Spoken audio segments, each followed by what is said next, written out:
Hello everyone, कैसे हैं आप सब। उम्मीद करता हूँ आप सब बहुत अच्छे होंगे और बहुत ही अच्छा कर रहे होंगे अपने लाइफ में।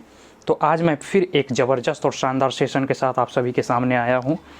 तो आज उसी तरह से जैसा मेरा सेशन चलते आ रहा है उसी सीक्वेंस में आज बहुत ही बेहतरीन और अच्छे अच्छे क्वेश्चन आपके सामने रिप्रेजेंट करने के लिए लाया हूँ।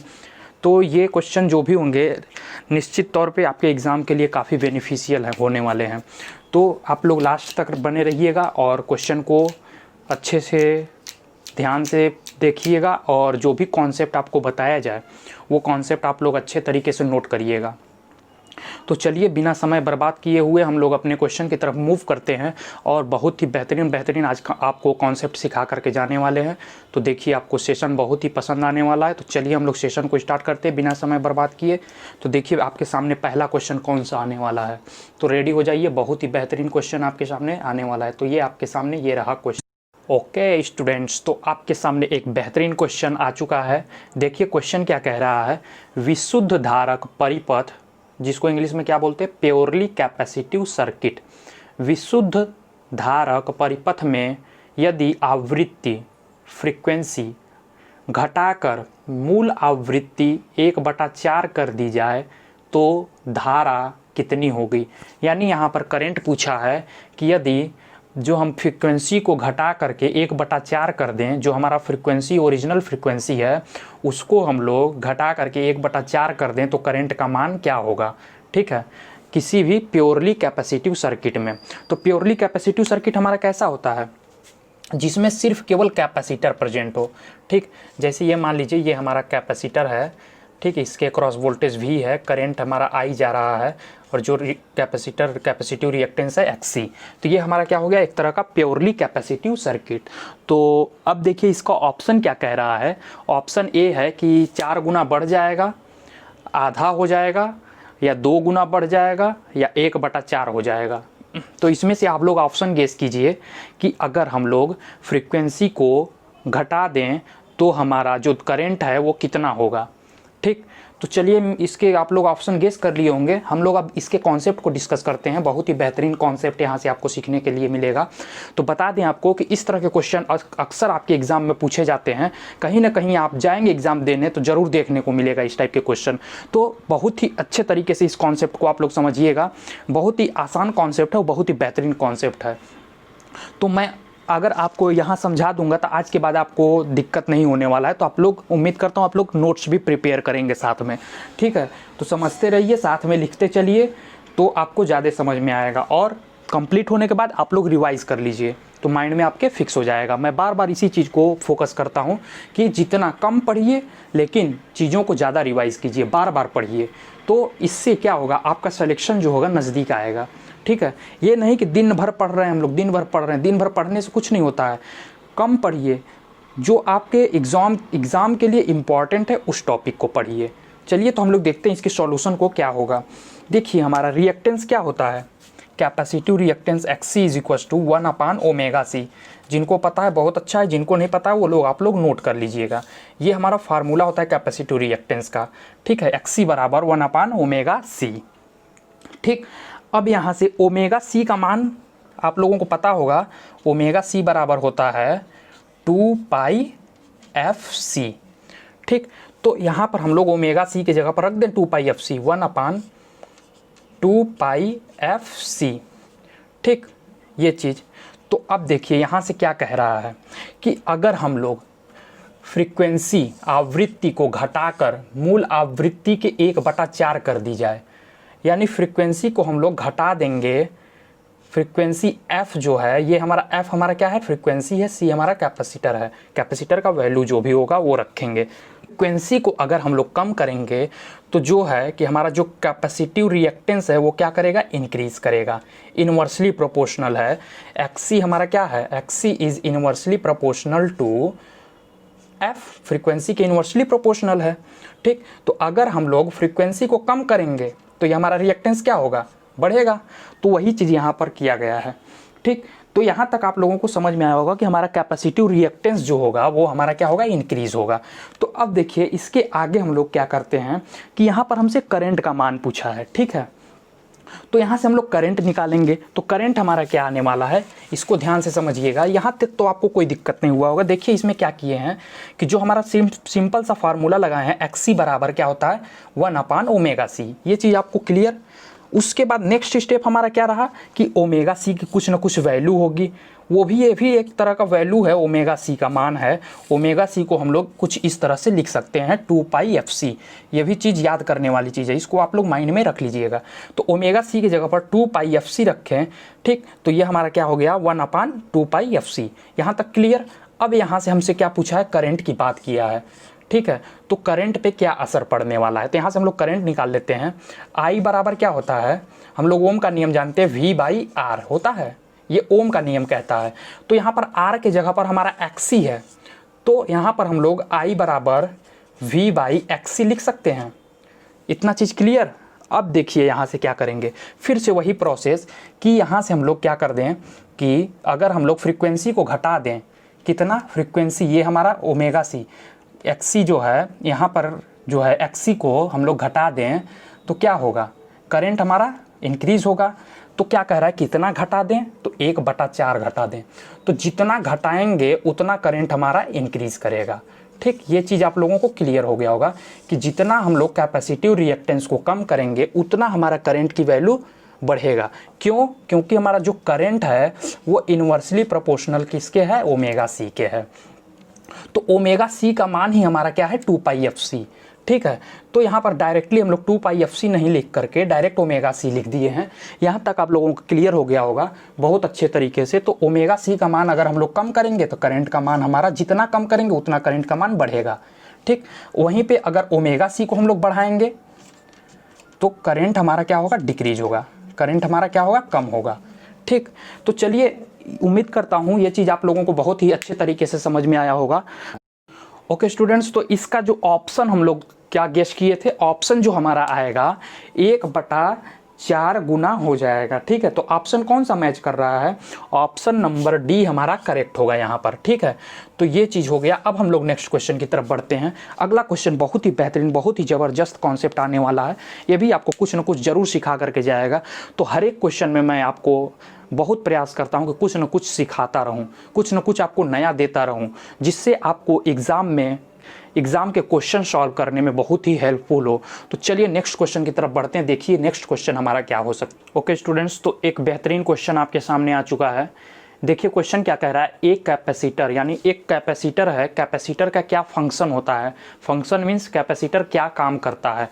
तो ऑप्शन देखिए क्या कह रहा है, AC के लिए आसान मार्ग देता है और DC को ब्लॉक कर देता है। ऑप्शन बी, DC के लिए आसान मार्ग देता है और AC को ब्लॉक कर देता है। ऑप्शन सी, AC और DC दोनों के लिए आसान मार्ग देता है। ऑप्शन डी, AC को ब्लॉक कर देता है। तो उम्मीद करता हूँ आपको क्वेश्चन बहुत ही बेहतरीन तरीके से समझ में आया होगा। देखिए इसका ऑप्शन गेस कीजिए, उसके बाद मैं आपको सॉल्यूशन प्रोवाइड कराता हूँ। तो इस टाइप के क्वेश्चन आपको बता दूं कि अक्सर आपके एग्जाम में पूछे जाते हैं, जो कि बहुत ही आसान क्वेश्चन होते हैं। आप लोगों को माइंड में ये सब चीज़ें रहनी चाहिए कि AC का कैपेसिटर का क्या फंक्शन होता है।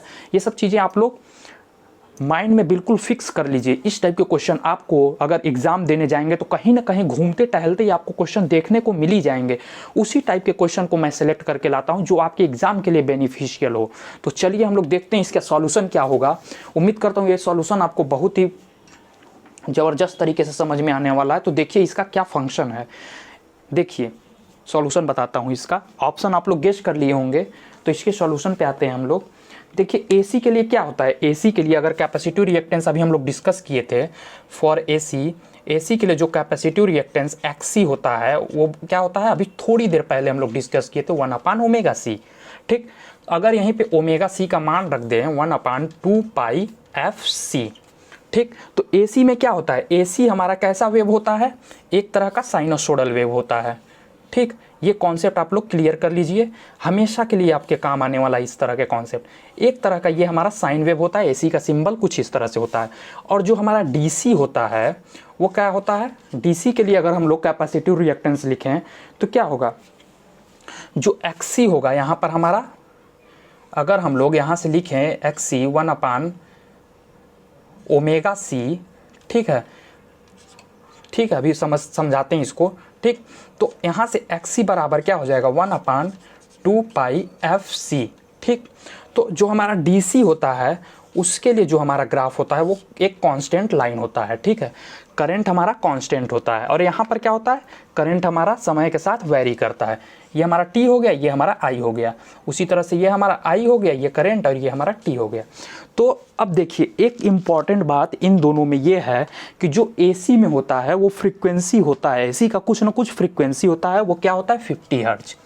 एसी में फ्रीक्वेंसी हमारा क्या होता है 50 हर्ट्ज, जबकि यहाँ पर डीसी में क्या होता है, ये हमेशा के लिए माइंड में रख लीजिए कि डीसी में ऑलवेज जो हमारा फ्रीक्वेंसी होता है वो हमारा क्या होता है 0 होता है। बहुत ही इंपॉर्टेंट पॉइंट है, इससे आपको बहुत सारे क्वेश्चन सॉल्व करने में सहायता मिलेगा। ये कॉन्सेप्ट छोटे छोटे होते हैं जो आपको परेशान करते हैं अगर नहीं पता होता है तो क्या ये चीज़ कि एसी के लिए कुछ ना कुछ फ्रीक्वेंसी होता है, वो क्या होता है 50 हर्ट्ज, और डीसी के लिए क्या होता है 0। तो इंडिया के लिए हमारा फ्रीक्वेंसी जो होता है वो हमारा कांस्टेंट होता है। ठीक, तो यहाँ तक उम्मीद करता हूँ आपको समझ में आया होगा। अब देखिए कि यहाँ पर तो फ्रीक्वेंसी है तो यहाँ तक कैपेसिटर का कुछ ना कुछ वैल्यू होगा, कैपेसिटर का कुछ ना कुछ वैल्यू होगा। तो कैपेसिटर का कुछ वैल्यू होगा, यानी कि AC is not equal to 0। AC तो हमारा 0 के बराबर नहीं आएगा। क्यों? क्योंकि कैपेसिटिव रिएक्टेंस जो कैपेसिटर का यहाँ बात किया गया है, कैपेसिटर की कुछ ना कुछ वैल्यू आएगी, क्योंकि यहाँ कुछ ना कुछ फ्रीक्वेंसी होगा, कुछ ना कुछ कैपेसिटर का वैल्यू होगा, और यहाँ पर 2π दिया हुआ है। अब वहीं पे यहाँ पर क्या होगा, फ्रीक्वेंसी हमारा जब 0 हो गया तो ये 0 यानी कि ये अपने साथ सभी को लेकर के जाएगा, ये गया तो सबको लेकर के गया, यानी कि किसी में ये पूरा हमारा टर्म 0 हो गया। यानी कि क्या हुआ कि किसी में 0 से अगर हम लोग भाग दें तो क्या हो जाएगा इनफाइनाइट, अनंत। तो ये क्या हो गया, जो कैपेसिटिव रिएक्टेंस यहाँ से डीसी के लिए जो कैपेसिटिव रिएक्टेंस हमको मिला वो क्या मिला, इनफाइनाइट मिला। यहाँ तक क्लियर? ठीक, तो यहाँ से हमको क्या समझ में आया कि AC का कुछ ना कुछ वैल्यू होगा और DC हमारा क्या हो जा रहा है, ब्लॉक हो जा रहा है, DC हमारा ब्लॉक हो जा रहा है।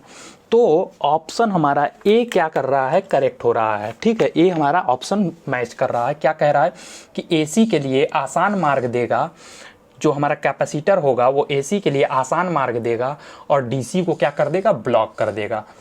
ठीक, उम्मीद करता हूँ ये चीज़ आप लोगों को क्लियर हुआ होगा। ये हम लोग छोटा सा कॉन्सेप्ट डिस्कस किए थे, ये चीज़ आप लोगों को पता होना चाहिए, और ये भी एक तरह से आप लोग डेफिनेशन के तौर पर भी आप लोग माइंड में इसको सेट कर सकते हैं कि AC अगर होगा तो वहाँ पर हमारा कैपेसिटर कुछ ना कुछ वैल्यू देगा या उसको आसान मार्ग प्रोवाइड कराएगा। वहीं पे अगर DC की बात कर दी जाए तो DC को रोक देता है, DC को ब्लॉक कर देता है। ठीक, क्यों? क्योंकि यहाँ पर फ्रीक्वेंसी हमारा 0 हो जाता है, इसलिए हमारा DC ब्लॉक हो जाता है। और यहाँ पर फ्रीक्वेंसी 50 हर्ट्ज है, तो फ्रीक्वेंसी जब 50 हर्ट्ज है तो कुछ ना कुछ हमको वैल्यू प्रोवाइड होगा। वो हमारा न्यूमेरिकल पे डिपेंड करता है कि कैपेसिटर कितने फैरेड का है और फ्रीक्वेंसी हमारा कांस्टेंट है। तो उम्मीद करता हूँ ये चीज़ आप लोगों को क्लियर हो गया होगा बहुत ही अच्छे तरीके से, बहुत ही ज़बरदस्त तरीके से। तो नेक्स्ट क्वेश्चन में मिलते हैं। देखिए अगला क्वेश्चन आपके लिए आने वाला है, बहुत ही ज़बरदस्त और बहुत ही शानदार क्वेश्चन है। इसमें भी बहुत ही बेहतरीन कॉन्सेप्ट आपको क्लियर करने वाला हूँ, और यहाँ से आप लोग क्वेश्चन के थ्रू आप लोग बहुत ही ज़्यादा कॉन्सेप्ट सीख रहे हैं। तो उम्मीद करता हूँ आपको सेशन में बहुत ही मज़ा आ रहा होगा। तो चलिए नेक्स्ट क्वेश्चन को देखते हैं, और अभी तक अगर शेयर नहीं किए हैं तो ज़्यादा से ज़्यादा लोगों तक शेयर कीजिए ताकि सभी लोग इसका फ़ायदा उठा सकें। तो चलिए देखते हैं एक नेक्स्ट क्वेश्चन क्या है। ओके स्टूडेंट्स, तो बहुत ही बेहतरीन और ज़बरदस्त क्वेश्चन है। अक्सर आपके एग्ज़ाम में इस टाइप के क्वेश्चन पूछा जाता है, बहुत ही मोस्ट इंपॉर्टेंट क्वेश्चन है ये। देखिए क्वेश्चन क्या है, सोर्स टू लोड तक अधिकतम शक्ति हस्तांतरण मीन्स मैक्सिमम पावर ट्रांसफ़र निम्न में से क्या होता है। तो मैक्सिमम पावर ट्रांसफ़र का जो नियम है वो क्या कहता है, सोर्स से लोड तक के लिए जो अधिकतम पावर ट्रांसफ़र होता है उसमें हमारा क्या कंडीशन होना चाहिए, क्वेश्चन का ये मतलब है। तो ऑप्शन देखिए क्या कह रहा है, ऑप्शन ए सोर्स रेजिस्टेंस जो होगा वो हमारा लेस देन लोड रेजिस्टेंस, यानी कि सोर्स रेजिस्टेंस कम होगा लोड रेजिस्टेंस से। ऑप्शन बी सोर्स रेजिस्टेंस बराबर load resistance. Option C source resistance is greater than load resistance, या इनमें से कोई नहीं।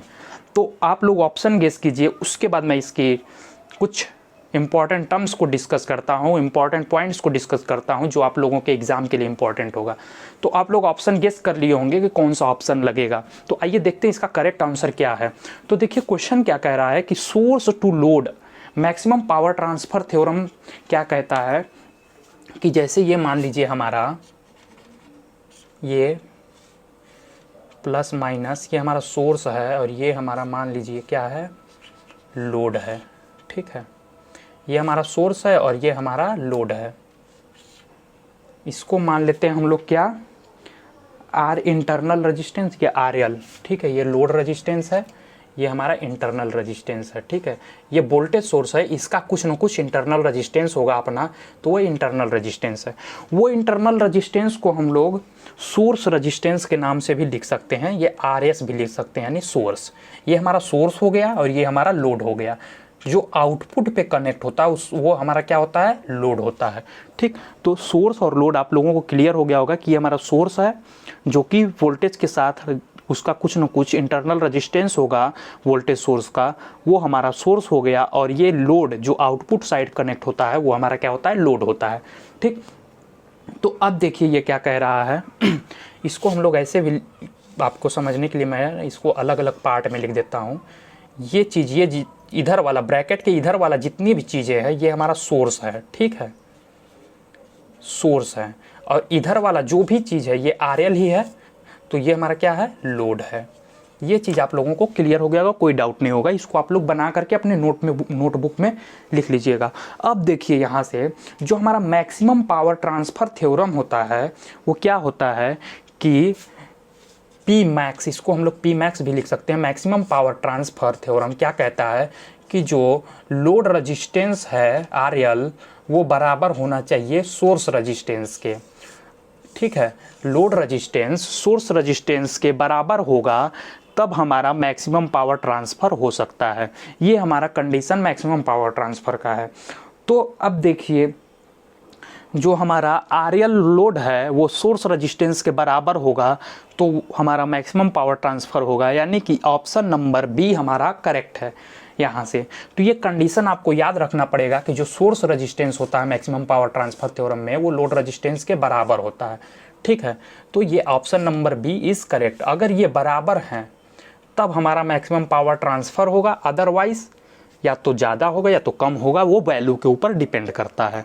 ठीक है, तो उम्मीद करता हूँ ये चीज़ आपको समझ में आ गया होगा बहुत ही अच्छे तरीके से। ये इंपॉर्टेंट कंडीशन है, इस कंडीशन को आप लोग लिख लीजिएगा मैक्सिमम पावर ट्रांसफ़र थ्योरम के लिए। ये हमारा लिखा हुआ मैक्सिमम पावर ट्रांसफ़र थ्योरम, इसका हिंदी है अधिकतम शक्ति हस्तांतरण। तो आप लोग इसको समझने के लिए लिख लीजिएगा पी मैक्स, यानी कि ये पी हमारा पावर है, मैक्स हमारा मैक्सिमम पावर ट्रांसफ़र। जो उसका नियम क्या कहता है कि जो हमारा लोड रजिस्टेंस है वो सोर्स रजिस्टेंस के बराबर होना चाहिए। तो उम्मीद करता हूँ ये क्वेश्चन आपको बहुत ही बेहतरीन तरीके से समझ में आया होगा। तो चलिए इसी तरह से सेशन आप लोगों के लिए लाते रहेंगे। तो मिलते हैं नेक्स्ट लेक्चर में। तो तब तक के लिए आप लोग एंजॉय कीजिए। उम्मीद करता हूँ आपको सेशन बहुत ही बेहतरीन पसंद आया होगा, बहुत ही ज़बरदस्त तरीके से पसंद आया होगा।